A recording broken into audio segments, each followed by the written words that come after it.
मेरे प्यारे देशवासियों, नमस्कार। सर्दी का मौसम अब जाने को है।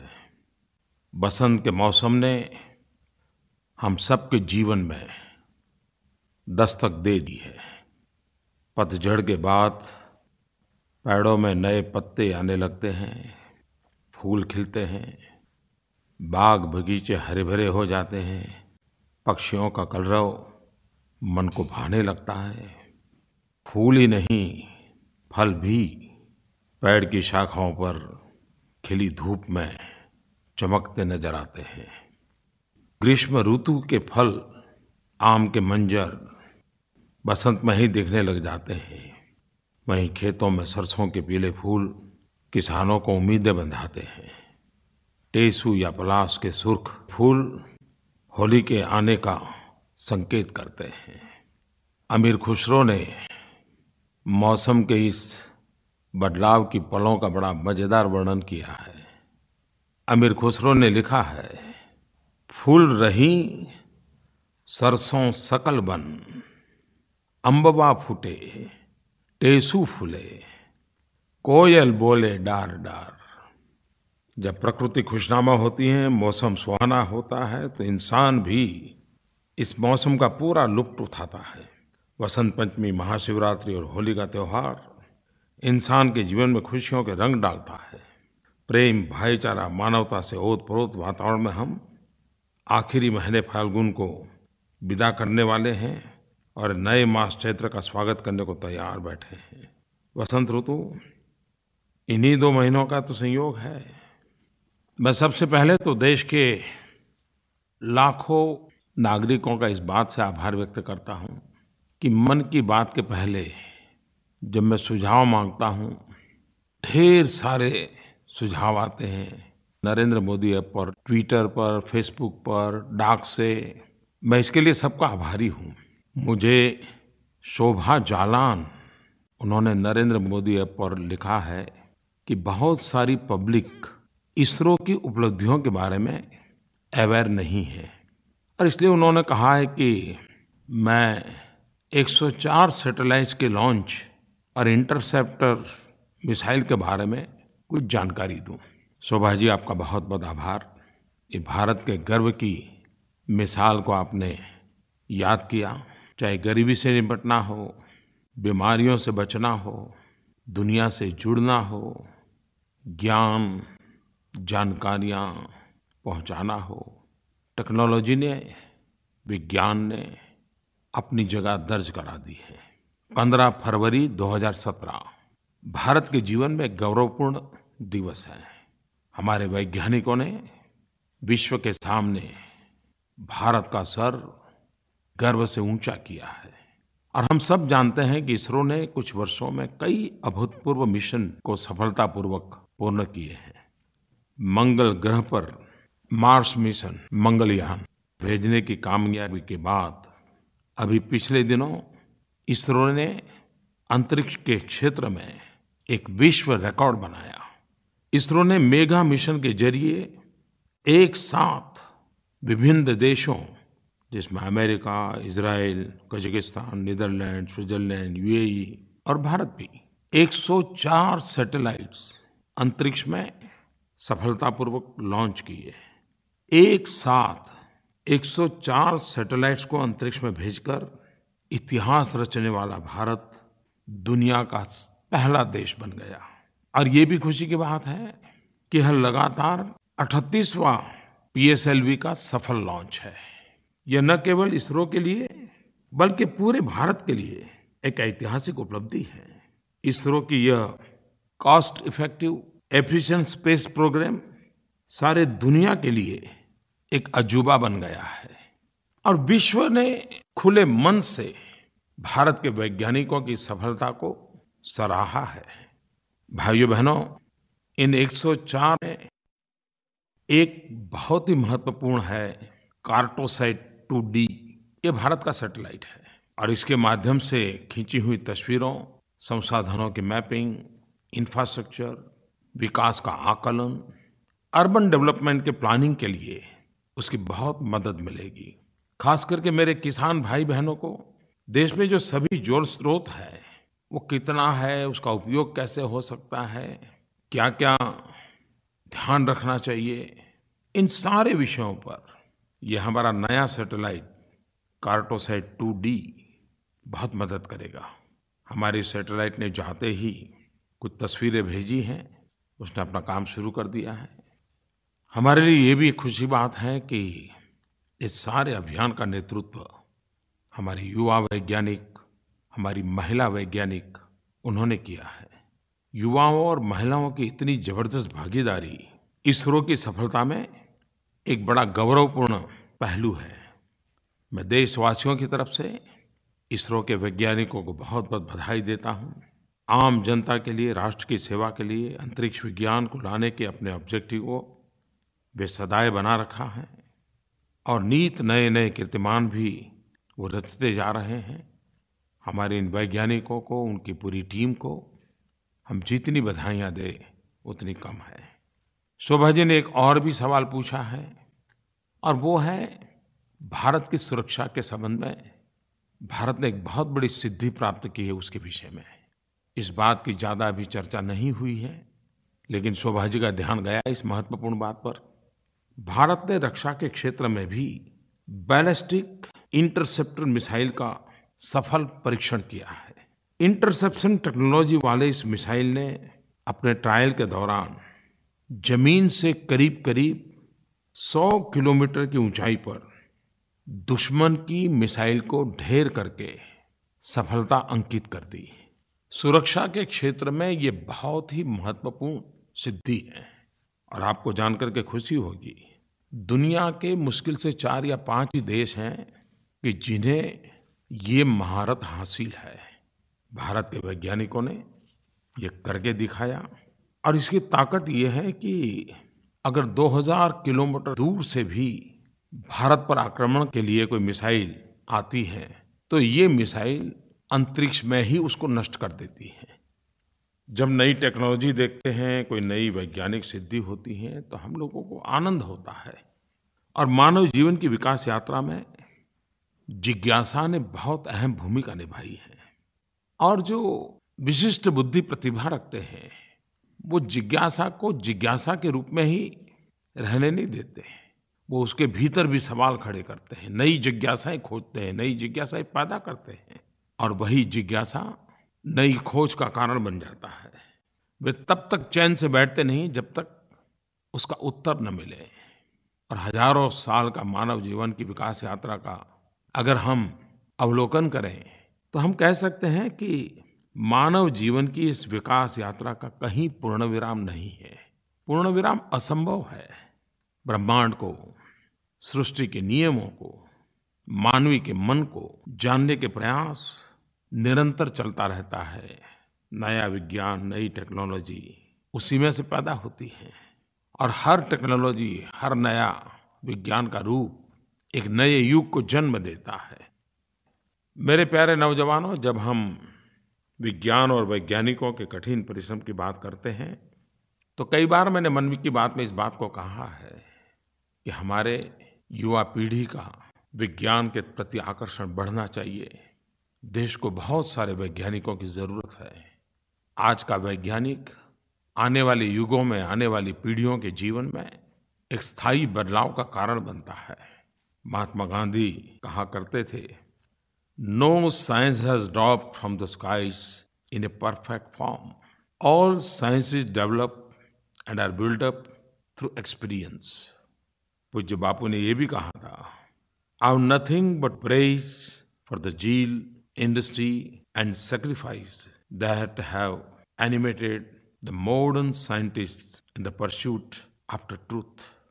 विज्ञान जब जन सामान्य की आवश्यकताओं को ध्यान में रख करके उन सिद्धांतों का सहज उपयोग कैसे हो, उसके लिए माध्यम क्या हो, टेक्नोलॉजी कौन सी हो, क्योंकि सामान्य मानवीय के लिए तो वही सबसे बड़ा महत्वपूर्ण योगदान माना जाता है। पिछले दिनों नीति आयोग एवं भारत के विदेश मंत्रालय ने 14वें प्रवासी भारतीय दिवस के समय एक बड़ी यूनिक प्रकार की कंपटीशन की योजना की थी। समाज उपयोगी इनोवेशन को इनवाइट किया गया। ऐसे इनोवेशंस को आइडेंटिफाई करना, शोकेस करना, लोगों को जानकारी देना और ऐसे इनोवेशन जन सामान्य के लिए कैसे काम आए, मास प्रोडक्शन कैसे हो, उसकी कमर्शियल यूटिलाइजेशन कैसे हो। और मैंने जब उसे देखा तो मैंने देखा कि कितने बड़े महत्वपूर्ण काम किए हैं। जब से एक इनोवेशन मैंने देखा जो हमारे गरीब मछुआरे भाइयों के लिए बनाया गया है। एक सामान्य मोबाइल ऐप बनाई है, लेकिन उसकी ताकत इतनी है कि मछुआरा फिशिंग के लिए जब जाता है तो कहाँ जाना, सबसे ज़्यादा फिश जोन अच्छा कहाँ पर है, हवा की दिशा क्या है, स्पीड क्या है, लहरों की ऊंचाई कितनी है, यानी एक मोबाइल ऐप पर सारी जानकारियाँ उपलब्ध। और इससे हमारे मछुआरे भाई बहुत ही कम समय में जहाँ अधिक मछलियाँ हैं वहाँ पहुँच करके अपना अर्थ उपार्जन कर सकते हैं। कभी-कभी समस्या भी समाधान के लिए विज्ञान की महत्ता को प्रदर्शित करता है। मुंबई के अंदर 2005 में बहुत बारिश हुई, फ्लड आया, समंदर में भी भरती आ गई और बहुत परेशानियाँ हुई। और जब कोई भी प्राकृतिक संकट आता है तो सबसे पहले संकट गरीब को आता है। दो लोगों ने बड़े मन से इसमें काम किया और उन्होंने एक ऐसे मकान की रचना को विकसित किया जो ऐसे संकट से घर को बचाता है, घर में रहने वालों को बचाता है, जल भराव से भी बचाता है, वाटर बॉर्न डिसीज से भी बचा सकता है। खैर बहुत सारे इनोवेशंस थे। कहने का तात्पर्य ये है कि समाज में, देश में इस प्रकार की भूमिका के लोग बहुत होते हैं। और हमारा समाज भी तो टेक्नोलॉजी ड्रिवन होता जा रहा है, व्यवस्थाएं टेक्नोलॉजी ड्रिवन होती जा रही है। एक प्रकार से टेक्नोलॉजी हमारे जीवन का अभिन्न अंग बन रहा है। पिछले दिनों डिजिधन पर बड़ा बल दिखाई दे रहा है। धीरे धीरे लोग नगद से निकल करके डिजिटल करेंसी की तरफ आगे बढ़ रहे हैं। भारत में भी डिजिटल ट्रांजैक्शन बहुत तेज़ी से बढ़ रहा है। खास करके युवा पीढ़ी अपने मोबाइल फ़ोन से ही डिजिटल पेमेंट की आदी बनती जा रही है। ये शुभ संकेत मानता हूँ मैं। हमारे देश में पिछले दिनों लकी ग्राहक योजना, डिजिधन व्यापारी योजना, उसको भारी समर्थन मिला है। करीब 2 महीने हो गए हैं। प्रतिदिन 15,000 लोगों को 1,000 रुपये का इनाम मिलता है। और इन दोनों स्कीमों के जरिए भारत में डिजिटल भुगतान को एक जन आंदोलन बनाने की पहल पूरे देश में उसका स्वागत हुआ है। और ये खुशी की बात है कि अब तक डिजिटल योजना के तहत 10 लाख लोगों को तो इनाम मिल चुका है। 50,000 से ज़्यादा व्यापारियों को इनाम मिल चुका है। और करीब 150 करोड़ से भी ज़्यादा रकम इस इनाम में इस महान अभियान को आगे बढ़ाने वाले लोगों को मिला है। इस योजना के तहत 100 से ज़्यादा ग्राहक ये हैं जिनको 1-1 लाख रुपए का इनाम मिला है। 4,000 से ज़्यादा व्यापारी वो हैं जिनको 50-50 हज़ार रुपये के इनाम मिले हैं। किसान हो, व्यापारी हो, छोटे उद्यमी हो, पेशेवर हो, घरेलू महिलाएं हो, विद्यार्थी हो, हर कोई इसमें बढ़ चढ़ करके हिस्सा ले रहा है, उनको लाभ भी मिल रहा है। जब मैंने उसका एनालिसिस पूछा कि भाई देखिए सिर्फ नौजवान ही आते हैं कि बड़ी आयु के लोग भी आते हैं, तो मुझे खुशी हुई कि इनाम प्राप्त करने वालों में 15 साल के युवा भी हैं तो 65-70 साल के बुजुर्ग भी हैं।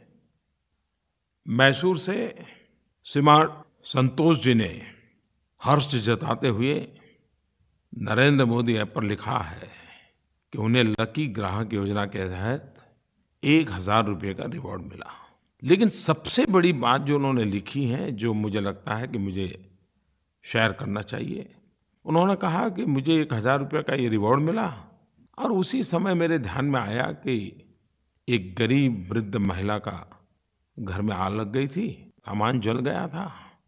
तो मुझे लगा कि ये जो मुझे इनाम मिला है शायद इसका हक इस गरीब वृद्ध माँ का है, तो मैंने 1,000 रुपया उसी को दे दिए।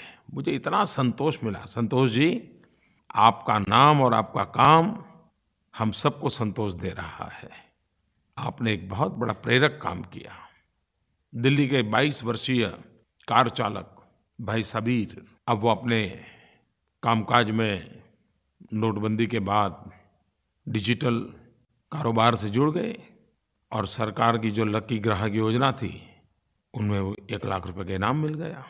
अब आज वो कार चलाते हैं, लेकिन एक प्रकार से इस योजना के एम्बेसडर बन गए हैं। सभी पैसेंजरों को पूरा समय ये डिजिटल का ज्ञान देते रहते हैं, इतने उत्साह से बातों को बताते रहते हैं, औरों को भी प्रोत्साहित करते हैं। महाराष्ट्र से एक युवा साथी पूजा नेमाड़े, जो पीजी की छात्रा है, उन्होंने भी रुपे कार्ड, ई-वॉलेट का उपयोग अपने परिवार में कैसे हो रहा है और इसको करने में कितना आनंद आ रहा है, इसका अपना अनुभव अपने साथियों को शेयर करती रहती हैं। और 1 लाख रुपए का इनाम उसके लिए कितना मायना रखता है, लेकिन उसने इसे एक अपने मिशन मोड में ले लिया है और वो भी औरों को इस काम के लिए लगा रही हैं।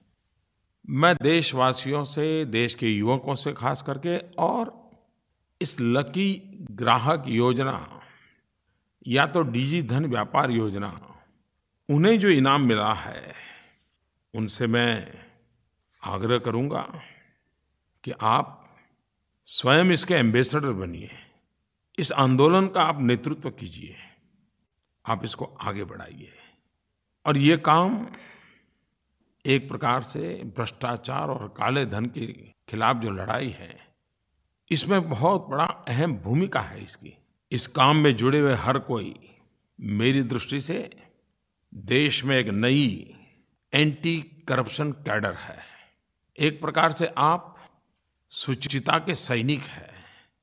आप जानते हैं, ये लकी ग्राहक योजना 100 दिन जब पूरे होंगे, 14 अप्रैल डॉक्टर बाबा साहब आम्बेडकर की जन्म जयंती का पर्व है, यादगार दिवस है। 14 अप्रैल को एक बहुत बड़ा करोड़ों रुपयों के प्राइज का ड्रॉ होने वाला है। अभी करीब 40-45 दिन बचे हैं। बाबा साहब आम्बेडकर को याद रखते हुए कि आप एक काम कर सकते हैं, अभी अभी बाबा साहब आम्बेडकर की 125वीं जयंती गई है, उनका स्मरण करते हुए आप भी कम से कम 125 लोगों को भीम ऐप डाउनलोड करने का सिखाएं, उससे लेन-देन कैसे होती है वो सिखाएं, और ख़ास करके अपने आसपास के छोटे-छोटे व्यापारियों को सिखाएं। इस बार की बाबा साहब आम्बेडकर की जयंती और भीम ऐप, इसको विशेष महत्व दें। और इसलिए मैं कहना चाहूँगा, डॉक्टर बाबा साहब ने रखी नींव को हमें मजबूत बनाना है। घर-घर जाकर, सबको जोड़कर 125 करोड़ हाथों तक भीम ऐप पहुँचाना है।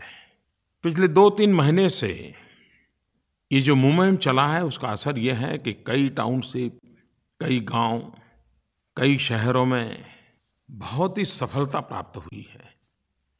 मेरे प्यारे देशवासियों, हमारे देश की अर्थव्यवस्था के मूल में कृषि का बहुत बड़ा योगदान है। गांव की आर्थिक ताकत देश की आर्थिक गति को ताकत देती है। मैं आज एक बहुत खुशी की बात आपको कहना चाहता हूँ। हमारे किसान भाइयों बहनों ने कड़ी मेहनत करके अन्न के भंडार भर दिए हैं। हमारे देश में किसानों के परिश्रम से इस वर्ष रिकॉर्ड अन्न उत्पादन हुआ है। सारे संकेत यही कह रहे हैं कि हमारे पुराने सारे रिकॉर्ड तोड़ दिए हैं। खेतों में इस बार फसल ऐसी लहराई है, हर रोज लगने लगा जैसे पोंगल और बैसाखी आज ही मनाई है। इस वर्ष देश में लगभग 2700 लाख टन से भी ज्यादा खाद्यान्न का उत्पादन हुआ है। हमारे किसानों के नाम जो आखिरी रिकॉर्ड अंकित हुआ था, उससे भी ये 8% ज्यादा है। तो ये अपने आप में अभूतपूर्व सिद्धि है। मैं विशेष रूप से देश के किसानों का धन्यवाद करना चाहता हूँ। किसानों का धन्यवाद इसलिए भी करना चाहता हूँ कि वे परंपरागत फसलों के साथ-साथ देश के गरीब को ध्यान में रखते हुए अलगअलग दालों की भी खेती करें, क्योंकि दाल से ही सबसे ज़्यादा प्रोटीन गरीब को प्राप्त होता है। मुझे खुशी है कि मेरे देश के किसानों ने गरीबों की आवाज़ सुनी और करीब-करीब 290 लाख हेक्टेयर धरती पे भिन्न-भिन्न दालों की खेती की। ये सिर्फ दाल का उत्पादन नहीं है, किसानों के द्वारा हुई मेरे देश के गरीबों की सबसे बड़ी सेवा है। मेरी एक प्रार्थना को, मेरी एक विनती को मेरे देश के किसानों ने जिस प्रकार से सर आँखों पर बिठा करके मेहनत की और दालों का रिकॉर्ड उत्पादन किया, इसके लिए मेरे किसान भाई-बहन विशेष धन्यवाद के अधिकारी हैं। मेरे प्यारे देशवासियों, ये हमारे देश में सरकार के द्वारा, समाज के द्वारा, संस्थाओं के द्वारा, संगठनों के द्वारा, हर किसी के द्वारा स्वच्छता के दिशा में कुछ न कुछ चलता ही रहता है। एक प्रकार से हर कोई किसी न किसी रूप में स्वच्छता के संबंध में जागरूक व्यवहार करता नजर आ रहा है। सरकार निरंतर प्रयास कर रही है। पिछले दिनों वाटर एंड सैनिटेशन का जो हमारा भारत सरकार का मंत्रालय है, पेयजल एवं स्वच्छता मंत्रालय, हमारे सचिव के नेतृत्व में 23 राज्य सरकारों के वरिष्ठ अधिकारियों का एक कार्यक्रम तेलंगाना में हुआ और तेलंगाना राज्य के वारंगल में सिर्फ बंद कमरे में सेमिनार नहीं, प्रत्यक्ष स्वच्छता के काम का महत्व क्या है उसको प्रयोग करके करना। 17-18 फरवरी को हैदराबाद में टॉयलेट पीट एम्प्टिंग एक्सरसाइज का आयोजन किया। 6 घर के टॉयलेट पीट्स खाली करके उसकी सफाई की गई और अधिकारियों ने स्वयं ने दिखाया कि ट्विन पिट टॉयलेट के उपयोग हो चुके गड्ढों को उसे खाली कर पुनः प्रयोग में लाया जा सकता है।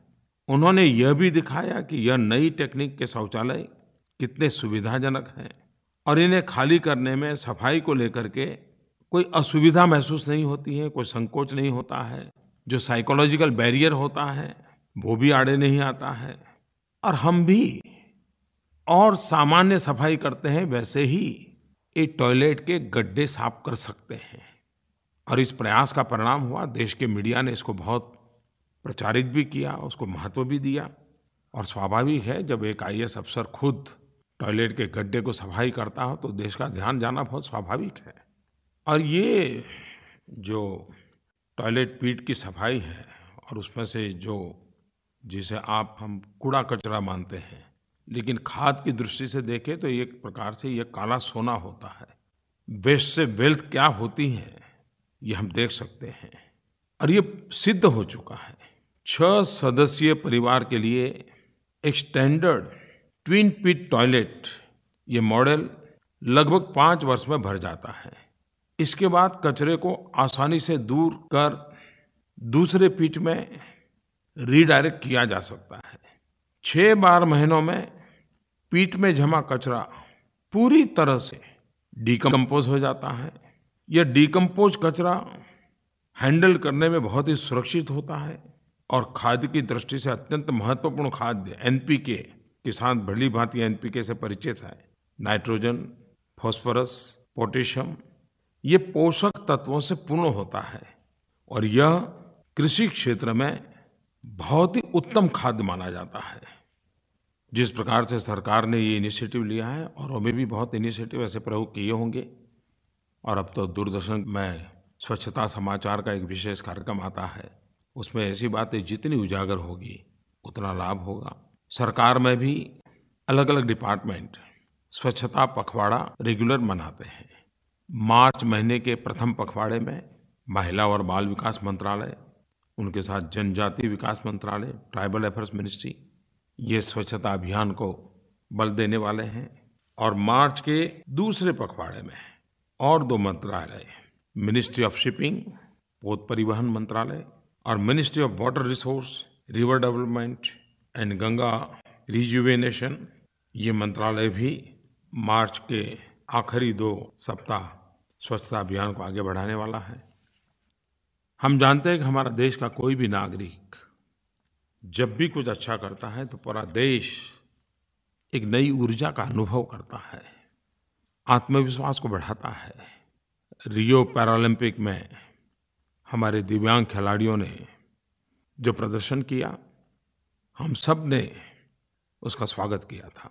इसी महीने आयोजित ब्लाइंड T20 वर्ल्ड कप के फाइनल में भारत ने पाकिस्तान को हराते हुए लगातार दूसरी बार वर्ल्ड चैंपियन बनकर के देश का गौरव बढ़ाया। मैं एक बार फिर से टीम के सभी खिलाड़ियों को बधाई देता हूँ।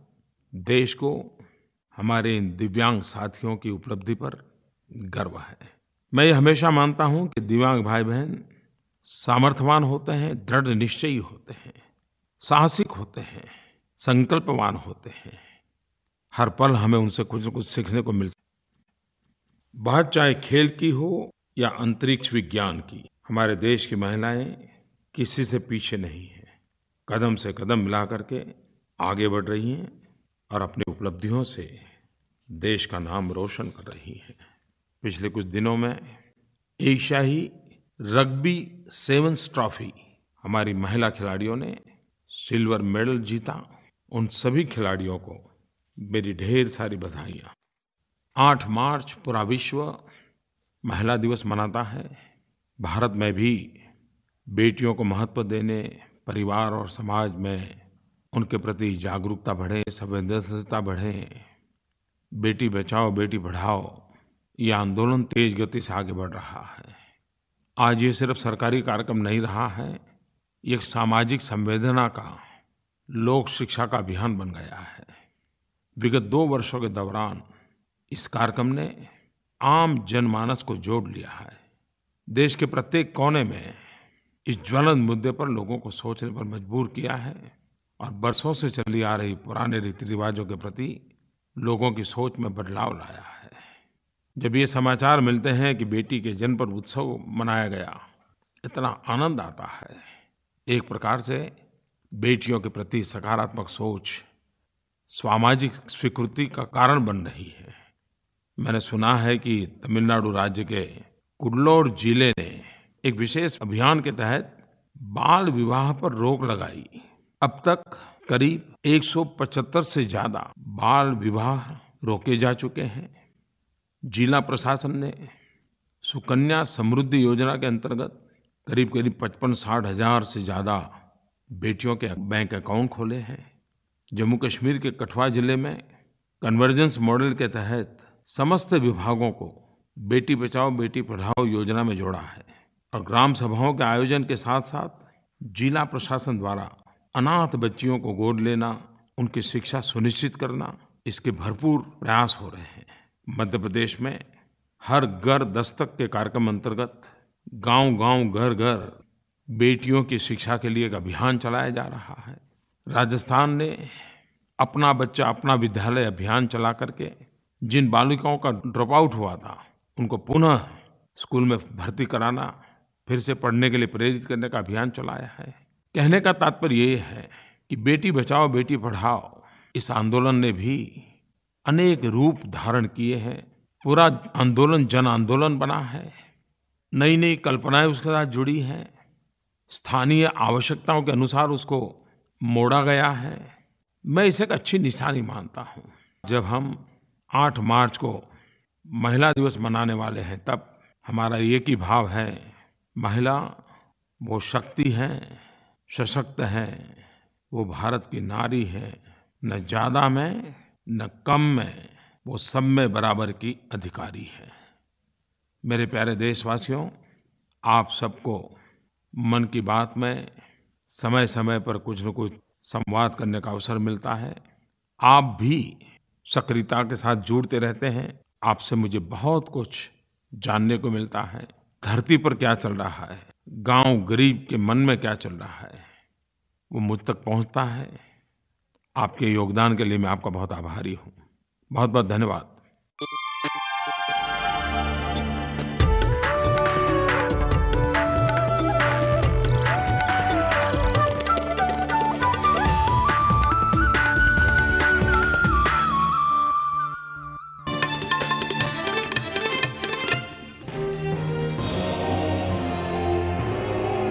एक भारत सरदार पटेल डिजिटल प्रदर्शनी देखने के लिए आप सादर आमंत्रित हैं।